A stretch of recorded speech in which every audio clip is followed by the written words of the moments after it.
Are you willing to pay the price for a secret about cheating? As far as company parties went, this one wasn't too bad. It would have been better if her husband had come with her, but with the project behind schedule and the deadline looming, he had to work late to catch up.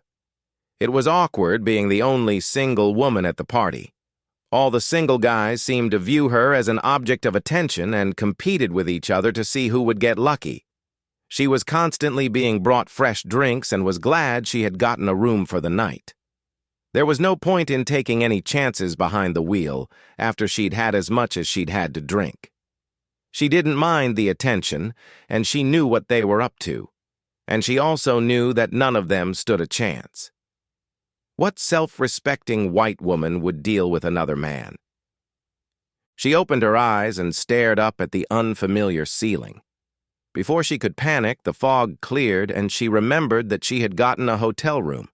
She felt strange, almost like she felt after a workout at the gym, and there was a salty, bitter taste in her mouth. She pulled herself up and noticed that she was completely naked. It was strange. She had never slept naked. Getting out of bed, she went to the bathroom and felt pain and a love bite appear on her left breast. Even more embarrassed than before, she continued on her way to the bathroom, and as she passed the vanity mirror, she examined herself carefully. Her hair was damp and piled up, and there were hickeys on the back of her neck. She immediately realized that she was the one who had had sex. What had happened to her last night? And more importantly, who had done it to her last night? She was sitting at her desk trying to sort out a customer's order when Calvin walked into her office and made his way to her desk. Calvin, at least in her mind, was the kind of man who gives others a bad name. He was obnoxious, intrusive. In short, what her husband called an arrogant asshole. She ignored him and waited for him to leave, but he just stood there waiting for her to pay attention to him. Finally, she looked up from her study. "What do you want, Calvin?" He smiled at her and removed his hand from behind his back. In it were several white square sheets of paper spread out like a deck of cards. "I want to show you a card trick, sweet lady. Pick a card, sweet lady, any card." Anything to get rid of him, she thought, and reached out and snatched one of the white pieces of paper from his hands. "Shall I look at it or what?" "What you'll do, beautiful, is call me. We'll have lunch." And he turned and walked away. She looked at what was in her hands and realized it was a Polaroid picture. She turned it over and held her breath. The picture was of her having sex. She stood up and followed Calvin into his office. "Where did you get that?" "At the party last night. You were an unexpected hottie. We always thought you were loyal, but I've never seen you go after a man like that. You wore the brothers down. They even had to get a waiter to keep you busy while they took a breather. They even considered calling their friends to come and help, but I talked them out of it. I convinced them that it would be wiser to keep you to themselves and share you as their personal supply." "Share me?" "Don't worry, sweet lady, they'll all come after you now, but they don't have any leverage on you, so you can tell them to go piss on the rope. I mean, you can if you want to. I, on the other hand, have leverage. I have 23 pictures of you doing nasty things to boys. I don't know how they got you in that room, but I do know that when I found out about it, I was the only one who had the sense to run for the camera." "What do you want, Calvin?" "Simply put, I enjoy having sex." "You can't be serious." "Oh, but I am serious, miss. Definitely serious." "You're out of your mind if you think I'd do that." "Your choice, miss.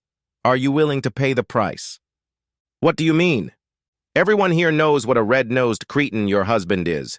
You know better than anyone what his reaction to these pictures will be. Here, look at them and try to imagine his reaction." She took the pictures and looked at them. Good God, how could she do this? She knew all too well how Daryl would react when he saw them. He'd kill her. No divorce for Daryl. He'd ram it down her throat, and consequences be damned. She tossed the pictures on Calvin's desk and asked again, "What do you want?" "Simple. You and I are going to reproduce what's depicted in these pictures. For each time we do this, I will return 2 of them to you. You'll have to endure me, a total of 12 times before you get them all back. You're out of your mind. I'll never do that. Take your pick. It's 9 o'clock. If I send these pictures to your husband at his office by special messenger, he should receive them by 1 o'clock. That way you'll have a 4-hour head start. Calvin pulled an envelope from her desk drawer and began gathering the photographs. She hated herself for her weakness, but she said it nonetheless. Wait. What do I have to do? Her head bobbed up and down on his glistening body, and his hands played with her breasts. It was killing her to realize he could do this to her. She did what Calvin told her to do. Thank God it's over, she thought. But even as she thought about it, she realized she was wrong, and that it wasn't over yet. Calvin forced her up on the bed, laid her on her back, and started having sex with her. Over the next 3 weeks, she met Calvin 5 times and got 10 pictures back. She hated to admit it, but she got more sexual satisfaction from her encounters with Calvin than she did from her husband. If only she could accept that Calvin wasn't her husband, it wouldn't be so bad. She was being hit on by every man in the office, demanding that she give them more of what they had taken from her at the party. But she ignored them. Eventually, Calvin told her that they had put a drug in her drinks to drive her to use, which made her turn her nose up at them even more. She couldn't understand them. Why did a bunch of lowlifes think she would deal with them after they used her? She shook her head in disgust and grabbed her overnight bag. She was to meet Calvin at the hotel, and he had given her specific instructions on what she should be wearing. She looked at herself in the mirror and almost laughed. With heavy makeup, a short skirt, a slit blouse, and 5-inch heels, she looked like a 12th Street cheater getting ready to go out and stand on the corner. Hearing a knock on the door, she opened it and saw Calvin standing there with someone else. The 2 men squeezed past her. She closed the door and turned to face them. The stranger said, "Wow, you were right, she's gorgeous." Calvin held out 2 pictures to her and told her that this was what they would reproduce. She looked at them and saw herself on her hands and knees with a man and another having sex with her. She looked at Calvin and he understood her look. It's your choice. It's always been your choice. She knew she would give in. She had no choice. She had to do it. Something had happened to her that day. The 2 men had turned her into an eager cheater. Before they were done with her, she begged and pleaded for them to give her more and never stopped. Up until that point, she had always gotten sexual satisfaction from Calvin, but that day she was enjoying herself. When they were done, she begged them to stay a little longer, just one more time, and even though it would make her late for Daryl's house, she didn't care. All she wanted was for the 2 men to continue to have sex with her. As the 2 men left the room, the stranger pulled her to him and kissed her. "I hope to see you many more times. You were worth every penny." As he left, she turned to Calvin with a confused look on her face. What did he mean? Calvin handed her an envelope, and she opened it to find the 2 pictures she'd gotten back and $300 bills. "I sold you to him. You're my cheater, and now I'm your seller. I figured you should get at least enough from him to pay for a hotel room." "You're an asshole." He smiled at her, and when she looked into his eyes, something happened between them. Calvin had never kissed her before. They stepped toward each other and their lips met for the first time. It was a heated kiss, but Calvin broke the kiss, pulled back, and said he would see her at the office. As she drove home, she reflected on what had happened to her that day. She reflected on it and hoped it would happen again. It did happen again, 2 more times, and it was just as intense as the first time. She was insatiable and almost cried when the men put an end to it. She would have stayed there all night if those 2 men had stayed with her, and it didn't matter what Daryl thought when she finally got home. There had been a change in her character, and she no longer looked past her co-workers who drugged and used her. She hadn't forgiven them, at least not yet, but she had become more malleable.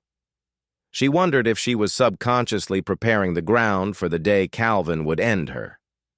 She was busy taking inventory when Calvin entered her office. He sat watching her work in silence until she looked up. "I have a proposition for you. I'm organizing a poker game with a few of my good friends. There will be 7 of us. I'd like you to act as hostess. In exchange, I'll give you the rest of the pictures and we'll part ways." By hostess, do you mean serving them beer and pretzels or having sex with all of them? Both. When? She was a lecherous cheater. She was gorgeous. She did everything they wanted and more. She made love to them wherever she could. When it was over and Calvin's friends had left, she dragged Calvin back to the bedroom, having sex with him until he pushed her away. "It's getting late. You need to get home to your husband." "No, away, Daryl, I'll be with you." And she tilted her head up and started on his body. "Well, it's your life, but if he kicks you out, you can come and live with me." "Oh, that would be great." "What's wrong with you?" "You've turned me into a cheater." As she was about to leave, Calvin handed her an envelope. She opened it and looked at the remaining pictures. She pulled them out, flipped through them, took 2, and put the rest back in the envelope.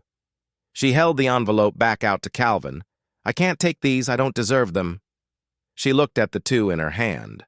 "I think I earned this one today, I'm not quite sure, but I think there are 7 guys in the picture. Close enough, I think." She put it in her purse and handed the other to Calvin. "Maybe the boys in the office would like to repeat this scene. Maybe Thursday." The end. Subscribe to my channel. Thank you.